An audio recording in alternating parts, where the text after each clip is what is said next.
일본이 발칵 뒤집어졌습니다.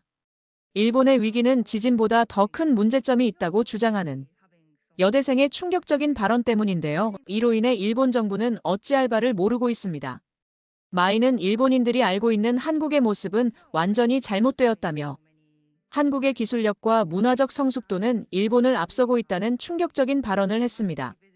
일본 교육부는 이 발언이 검증되지 않은 개인의 의견이라며 일축했지만 마이의 게시물은 이미 수백만 뷰를 기록하며 젊은 세대 사이에서 뜨거운 토론을 불러일으키고 있습니다. 도대체 무슨 일인지 바로 알아보겠습니다. 어릴 적부터 저는 일본이 아시아에서 가장 발전된 나라라는 교육을 받았습니다. 특히 한국은 절대 일본을 따라올 수 없는 나라라고 생각했죠. 아버지는 종종 뉴스를 보며 한국의 정치나 경제 상황을 비판하셨고, 어머니도 한국 제품은 절대 사용하지 않으신다고 하셨습니다. 한국 물건은 품질이 좋지 않아. 겉만 번지르르 하지. 아버지의 말씀이 항상 제 머릿속에 있었습니다. 그런데 대학에 입학하고 나서 상황이 달라졌습니다. 제 또래 친구들은 한국 문화에 열광하고 있었거든요. K-팝, 한국 드라마, 심지어 한국 화장품까지. 신입생 환영회에서도 한국 관련 이야기가 많이 오갔습니다. 마이, 너 혹시 사랑의 불시착 봤어? 블랙핑크 신곡 들어봤어? 이런 질문들에 저는 대답할 수 없었습니다. 한국 문화에 관심을 가져본 적이 없었으니까요. 친구들의 대화에 끼지 못하고 있을 때 옆자리에서 밝게 웃는 여학생이 말을 걸어왔습니다. 유이는 첫 만남부터 친근하게 대해주었고 금방 친해질 수 있었습니다. 수업이 끝난 후 도서관에서 공부하다가 유이가 보고 있는 한국어 교재를 발견했을 때는 정말 놀랐습니다. 일본 최고의 대학에 다니는 우수한 학생이 왜 한국어를 배우는지 이해할 수 없었죠. 유이, 왜 한국어를 배우는 거야? 유이는 밝게 웃으며 대답했습니다. 한국에 자주 여행 가거든. 현지인들과 소통하고 싶어서 배우기 시작했어. 그쪽 문화도 정말 매력적이고. 저는 무의식적으로 얼굴을 찌푸렸습니다. 유이가 제 표정을 보고 물었습니다. 혹시 한국에 안 좋은 감정이 있어? 솔직하게 대답했습니다. 우리 집에서는 한국에 대해 좋게 이야기하지 않아서. 어릴 때부터 한국은 일본보다 열등한 나라라고 배웠거든. 유이는 잠시 생각하더니 진지한 표정으로 말했습니다. 마이, 한 번이라도 한국에 가보면 내 생각이 달라질 거야. 겨울 방학 때 나랑 같이 가자. 내가 안내해줄게. 그 제안에 처음에는 망설였습니다. 부모님이 알면 분명 반대하실 텐데. 하지만 다른 친구들도 한국 문화에 열광하는 모습을 보며 호기심이 생겼습니다. 왜 그들은 한국을 그렇게 좋아하는 걸까? 정말 제가 알고 있는 한국과 실제 한국이 다른 걸까? 밤새 고민한 끝에 결국 용기를 내어 부모님께 말씀드렸습니다. 예상대로 두 분 다 격렬히 반대하셨습니다. 한국? 거긴 왜 가려고 하는 거니? 일본을 항상 비난하는 나라인데. 하지만 저는 국제관계학을 공부하는 학생으로서 다양한 문화를 경험하는 것이 중요하다고 설득했습니다. 몇 주간의 설득 끝에 마침내 허락을 받아냈고 유이와 함께 겨울 방학에 서울로 여행을 떠나기로 했습니다. 그때까지만 해도 저는 한국 여행이 제 생각을 크게 바꿔놓을 거라고는 상상도 못했습니다. 인천국제공항에 도착한 순간 저는 첫 번째 충격을 받았습니다. 상상했던 것보다 훨씬 현대적이고 규모가 컸거든요. 넓은 천장과 깔끔한 디자인의 터미널은 한에다 공항보다 더 인상적으로 느껴졌습니다. 입국 심사대로 향하는 동안 4개 국어를 자유자재로 안내하는 로봇이 우리를 맞이했죠. 우와, 이런 로봇이 있네. 유이가 웃으며 말했습니다.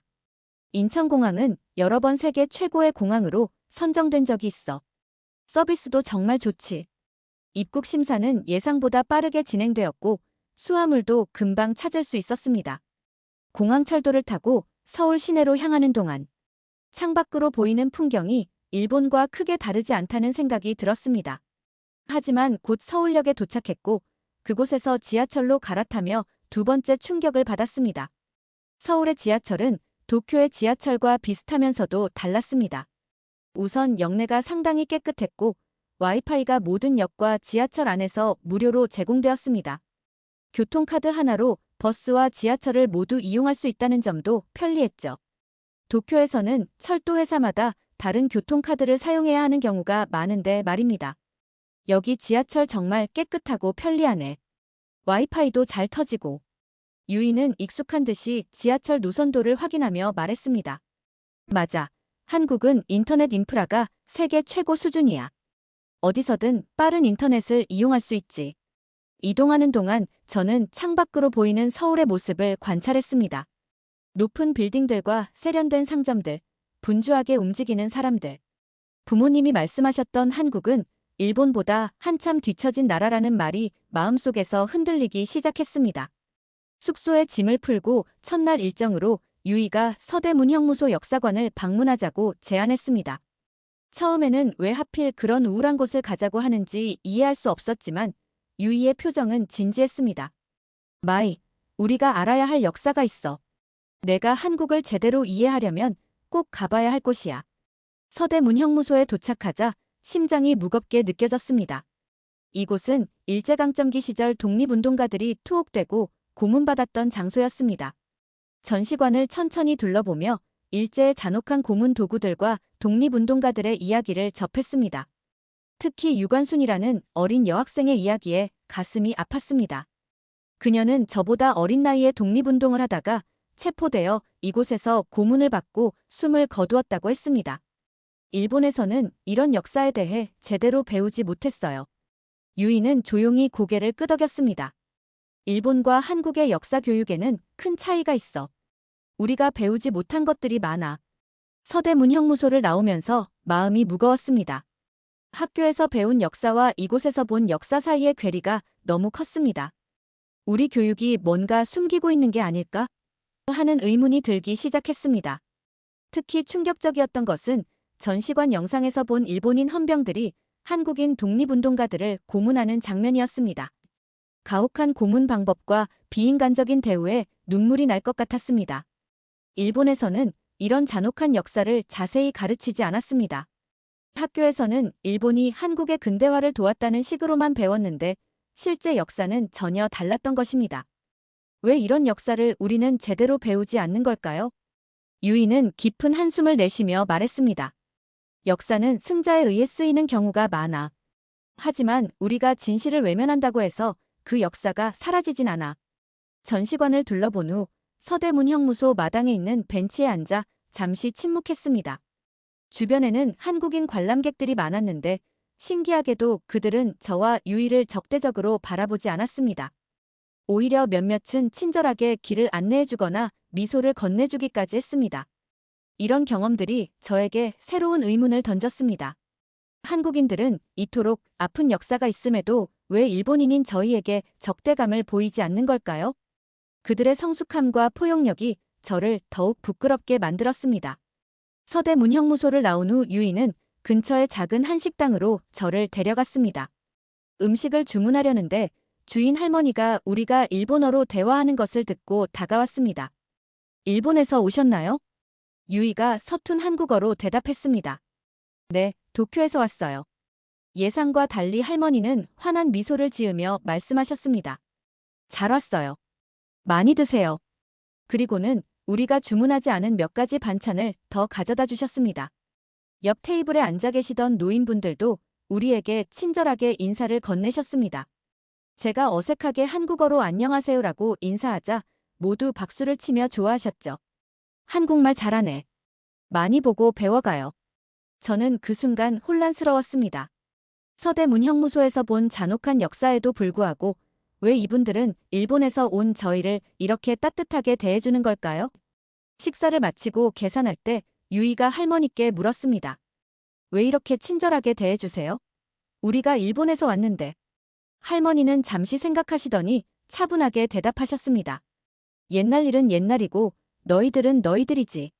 젊은 세대가 서로 이해하고 친구가 되어야 미래가 밝아지는 거야. 그 말씀에 가슴이 뭉클해졌습니다. 역사의 아픔을 가장 가까이서 경험했을 세대인데도 개인을 역사와 분리해서 바라보는 넓은 마음에 깊은 감동을 받았습니다. 식당을 나와 북촌 한옥마을로 향했습니다. 12월의 서울은 생각보다 훨씬 추웠습니다. 도쿄도 겨울이 춥지만 서울의 추위는 뼈에 사무치는 듯 했습니다. 한옥마을에 도착하니 전통 가옥들이 아름답게 늘어서 있었습니다. 저는 일본의 전통 가옥과 비교하며 구경했습니다. 비슷한 점도 있었지만 구조와 디자인에서 확연한 차이가 느껴졌습니다. 유이가 예약해둔 한옥 게스트하우스에 도착했습니다. 주인 아주머니가 반갑게 맞아주시며 실내를 안내해 주셨습니다. 방은 생각보다 단순했지만 정갈하고 아름다웠습니다. 가장 놀라웠던 것은 방바닥이 따뜻하다는 점이었습니다. 이게 온돌이라는 거구나. 유이가 설명해 주었습니다. 한국의 전통 난방 방식이야. 방 아래로 뜨거운 공기를 통과시켜 바닥을 데우는 방식이지. 저는 신기해하며 바닥에 손을 대보았습니다. 밖은 영하의 날씨였지만 방 안은 따뜻했습니다. 일본 집은 겨울에 실내가 춥고 오히려 밖이 더 따뜻하게 느껴질 때가 많은데 한국의 이런 난방 방식은 정말 효율적이라는 생각이 들었습니다. 저녁 식사 후 한옥의 마당에 앉아 차를 마시며 유이와 이야기를 나눴습니다. 하루 동안 본 한국의 모습은 제가 알고 있던 한국과 너무 달랐습니다. 발전된 기술, 깨끗한 도시, 편리한 시스템, 그리고 무엇보다 따뜻한 사람들. 이런 경험들이 제 안에 자리 잡고 있던 선입견을 조금씩 무너뜨리고 있었습니다. 유이, 사실 나 한국에 오기 전에는 많이 걱정했어. 부모님이 항상 한국에 대해 안 좋게 이야기하셔서. 유이는 미소를 지으며 말했습니다. 그래서 내가 직접 와보라고 했잖아. 책이나 뉴스로만 알던 것과 직접 경험하는 건 완전히 다르니까. 그날 밤 따뜻한 온돌방에 누워 천장을 바라보며 많은 생각이 들었습니다. 지금까지 제가 얼마나 좁은 시각으로 세상을 바라보고 있었는지 깨닫기 시작했습니다. 부모님의 말씀만 믿고 한국에 대해 부정적인 생각을 갖고 있었던 제 자신이 부끄러웠습니다. 아직 여행은 시작에 불과했지만 이미 제 마음속에 변화가 일어나고 있었습니다. 다음 날 아침, 창문 너머로 비치는 햇살에 눈을 떴습니다. 온돌방에서의 첫잠은 놀라울 정도로 포근했습니다. 일본에서는 겨울에 자주 춥다고 느꼈는데 여기서는 밤새 따뜻함이 유지되었죠. 아침 식사로 주인 아주머니가 준비해 주신 전통 한식을 먹었습니다. 밥과 국, 그리고 다양한 반찬들. 처음에는 낯설었지만 먹다 보니 건강한 맛이 느껴졌습니다. 유이의 안내로 오늘은 서울의 현대적인 모습을 보기 위해 강남 지역으로 향했습니다. 지하철에서 내려 처음 본 강남의 모습은 압도적이었습니다. 높은 빌딩들과 세련된 쇼핑몰, 최첨단 기술이 적용된 스마트 도시의 모습이 눈앞에 펼쳐졌습니다. 삼성, 현대, LG 같은 글로벌 기업들의 빌딩을 보며 한국의 경제적 성장을 실감했습니다. 여기가 정말 한국이라고. 도쿄의 신주쿠나 시부야보다 더 현대적으로 느껴져. 유이는 웃으며 말했습니다. 한국은 빠르게 성장한 나라야. 특히 기술 분야에서는 세계 최고 수준이지. 카페에 들어가 휴식을 취하며 주변을 관찰했습니다. 사람들이 사용하는 스마트폰과 전자기기들, 카페의 디지털 주문 시스템, 그리고 무엇보다 놀라웠던 것은 인터넷 속도였습니다. 와이파이 연결이 순식간에 이루어지고 대용량 파일도 몇 초 만에 다운로드 되었습니다. 오후에는 유이가 남산 서울타워로 데려갔습니다. 케이블카를 타고 올라가면서 서울의 전경을 내려다보았습니다. 강이 도시를 가로지르고 현대적인 빌딩들과 전통적인 궁궐들이 조화롭게 어우러진 모습이 인상적이었습니다. 타워 전망대에서 바라본 서울의 야경은 정말 아름다웠습니다. 빛나는 도시의 불빛들이 마치 별처럼 펼쳐져 있었죠. 서울은 정말 아름다운 도시네요. 유이는 고개를 끄덕이며 말했습니다. 맞아. 한국은 전통과 현대가 공존하는 나라야. 내일은 경복궁에 가볼 거니까 그때 더 느낄 수 있을 거야. 저녁에는 유이가 소개해준 한국식 바비큐 레스토랑에서 삼겹살을 먹었습니다. 처음으로 소주도 마셔봤는데 일본의 사케와는 다른 맛이었습니다. 식사를 하면서 옆 테이블의 한국인 대학생들과 이야기를 나누게 되었습니다. 그들이 일본 문화에 관심이 많다는 것을 알고 놀랐습니다. 아니메, 일본 음식, 심지어 제가 잘 모르는 일본 밴드에 대해서도 이야기했습니다. 너희는 왜 일본에 관심이 많아? 한 학생이 대답했습니다. 문화는 국경을 넘어서니까요. 저희는 좋은 것은 배우고 싶어요. 일본의 세심함과 전통을 존중하는 모습이 멋지다고 생각해요. 그 말을 듣고 부끄러워졌습니다. 저는 한국 문화에 대해 아무것도 모르면서 선입견만 가지고 있었는데 이 학생들은 일본 문화의 좋은 점을 인정하고 배우려는 열린 마음을 가지고 있었습니다. 숙소로 돌아오는 길에 유이에게 물었습니다. 한국 사람들은 정말 일본인을 싫어하지 않는 거야? 유이는 진지한 표정으로 대답했습니다. 역사적 아픔은 있지만 한국 사람들은 개인을 역사와 분리해서 생각할 줄 알아. 물론 모든 사람이 그렇지는 않겠지만 대부분은 열린 마음으로 우리를 대해줘. 그날 밤 저는 일기를 쓰며 지금까지의 경험을 정리했습니다. 부모님이 말씀하셨던 한국의 모습과 제가 직접 본 한국의 모습 사이에는 큰 차이가 있었습니다. 이틀 만에 제 생각이 많이 바뀌고 있다는 것을 느꼈습니다. 경복궁으로 향하는 길. 아침에 서울은 분주했습니다. 출근하는 사람들로 지하철은 붐볐지만 도쿄의 지옥철과 비교하면 덜 혼잡했습니다. 경복궁에 도착하니 웅장한 궁궐 건축물이 눈앞에 펼쳐졌습니다.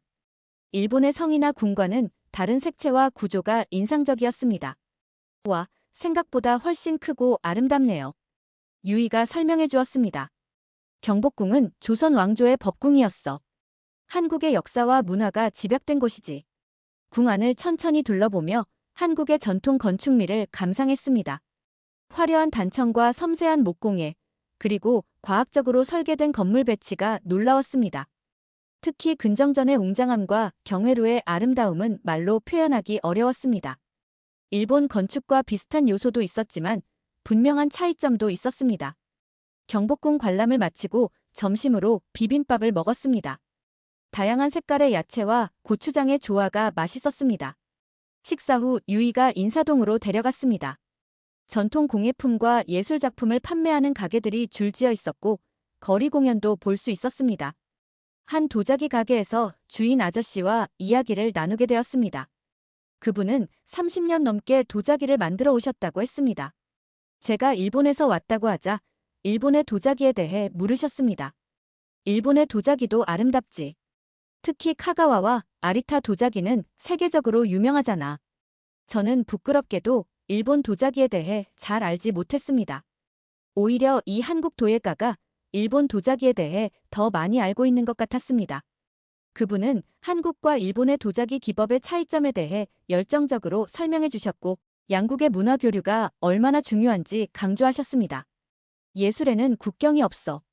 서로의 아름다움을 인정하고 배우는 것이 중요하지. 그 말씀이 가슴에 와닿았습니다. 저는 지금까지 한국과 일본을 단순히 경쟁 관계로만 생각했는데 서로의 문화를 존중하고 배울 수 있는 관계라는 새로운 시각을 갖게 되었습니다. 저녁에는 유이가 한강공원으로 데려갔습니다. 해가 지고 있었지만 공원은 사람들로 북적였습니다. 자전거를 타는 사람들, 조깅하는 사람들, 피크닉을 즐기는 가족들. 활기찬 모습이 인상적이었습니다. 강변에 앉아 서울의 야경을 감상하며 이야기를 나눴습니다. 한국 사람들은 여가 생활을 정말 중요하게 생각하는 것 같아요. 유이가 말했습니다. 맞아. 일과 삶의 균형을 중요하게 여기지. 물론 경쟁도 치열하지만 그만큼 휴식과 여가도 중요하게 생각해. 강변에 앉아 있으니 옆자리의 중년 부부가 말을 걸어왔습니다. 그들은 우리가 일본에서 왔다는 것을 알고 한국 방문 소감을 물었습니다. 저는 서툰 한국어로 서울이 아름답고 한국 음식이 맛있다고 말했습니다. 그러자 부부는 기뻐하며 한국에 대해 더 많은 것을 알려주셨습니다. 심지어 내일 갈 만한 장소도 추천해 주셨죠. 그들과 헤어진 후 유이에게 말했습니다.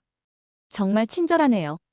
우리나라 사람들은 외국인에게 이렇게 자연스럽게 말을 걸지 않을 것 같은데. 유이는 웃으며 대답했습니다. 한국 사람들은 정이 많아.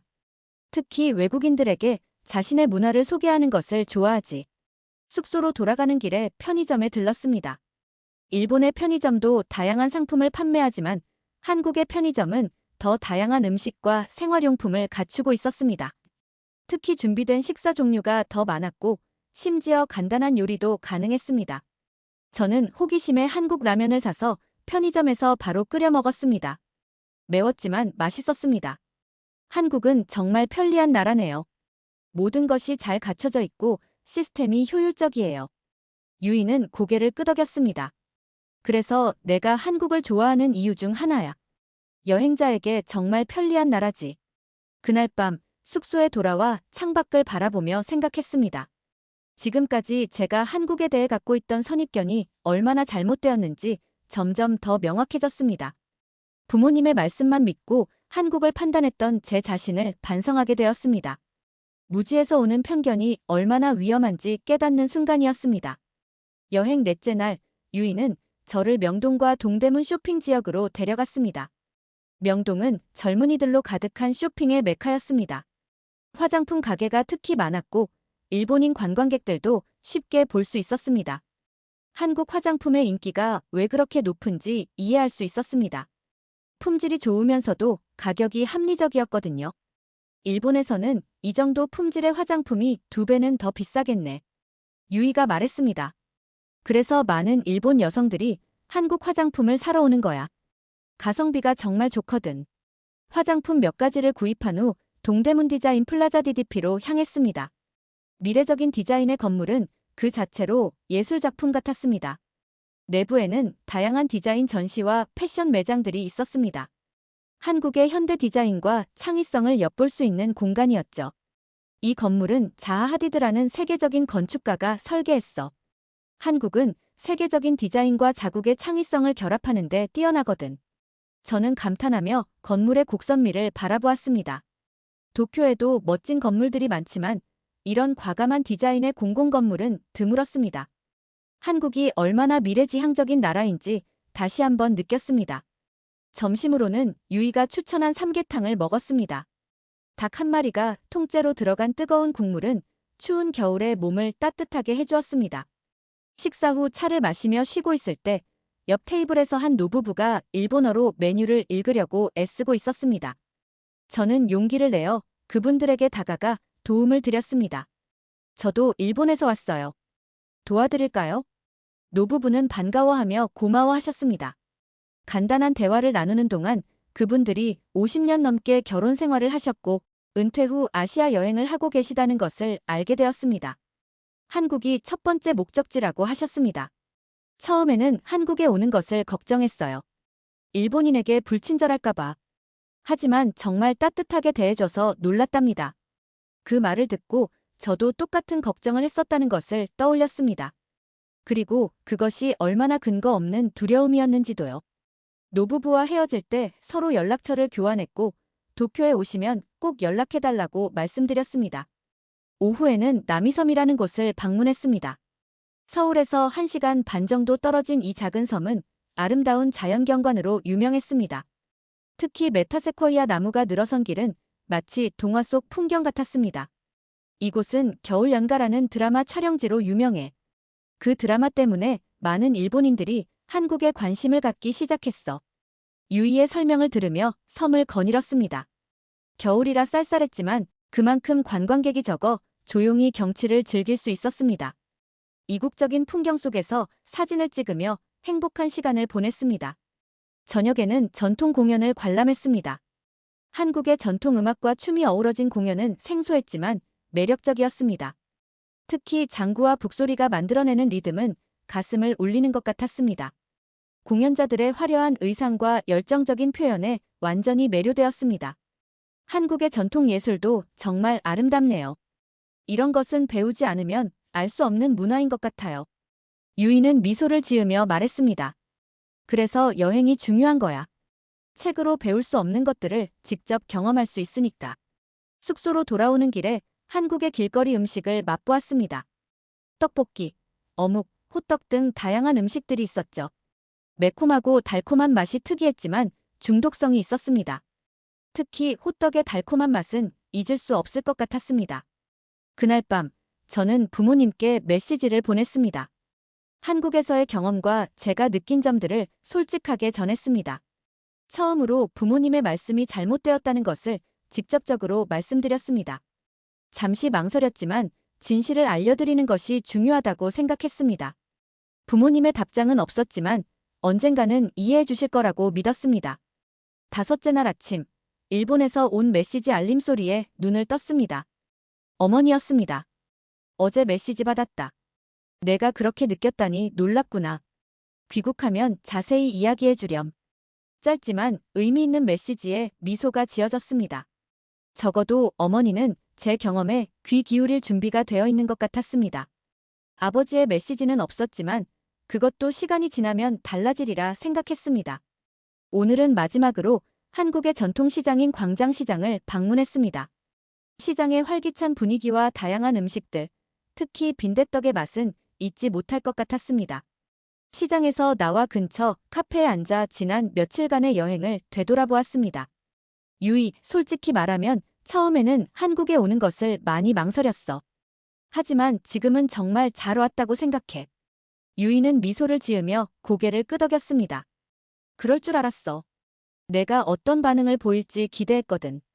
한국에서 보낸 나흘은 제 선입견을 완전히 바꾸어 놓았습니다. 우선 한국의 기술 수준은 일본과 비교해도 전혀 뒤처지지 않았습니다. 오히려 인터넷 속도나 디지털 결제 시스템, 스마트 기기의 활용 면에서는 더 앞서 있다고 느꼈습니다.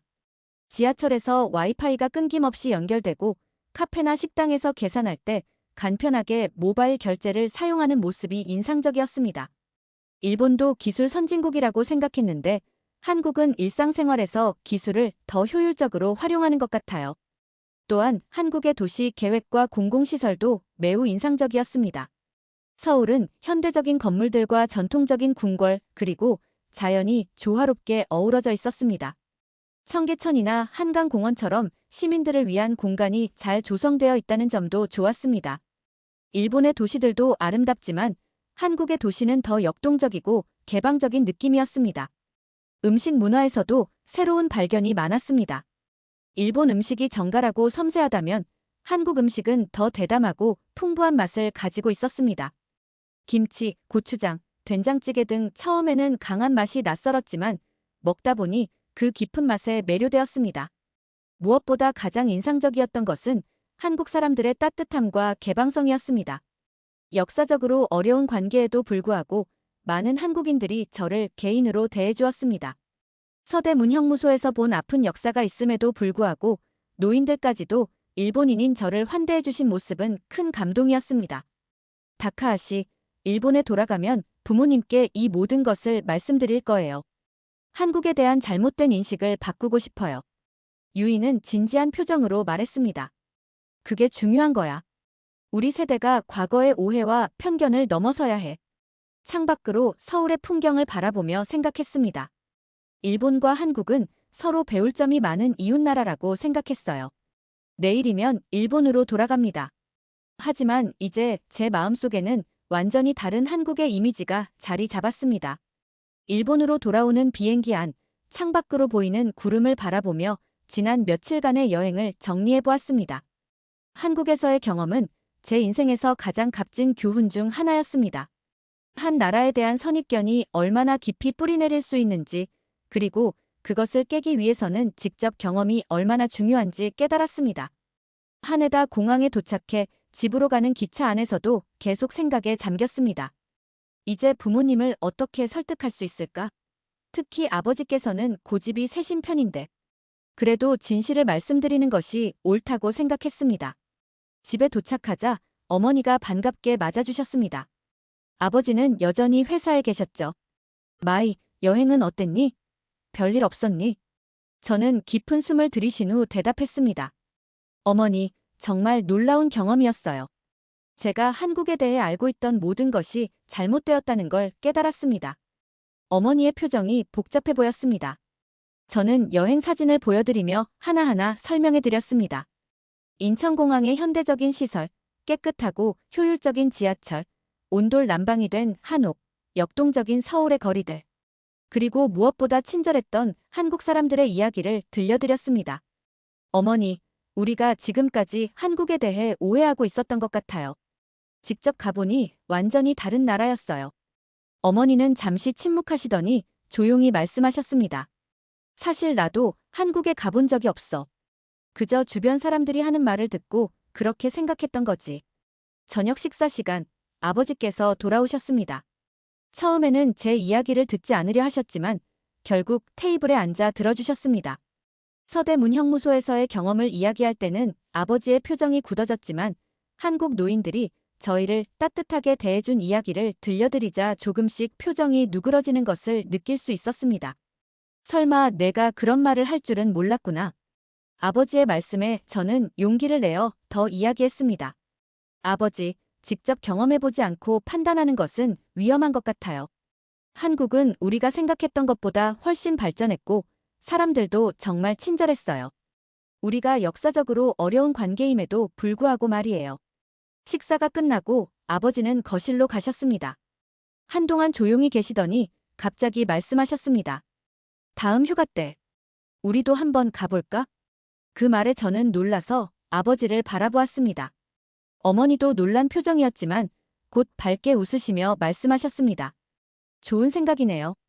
저도 궁금했거든요. 우리 딸이 그토록 감동받은 나라가 어떤 곳인지.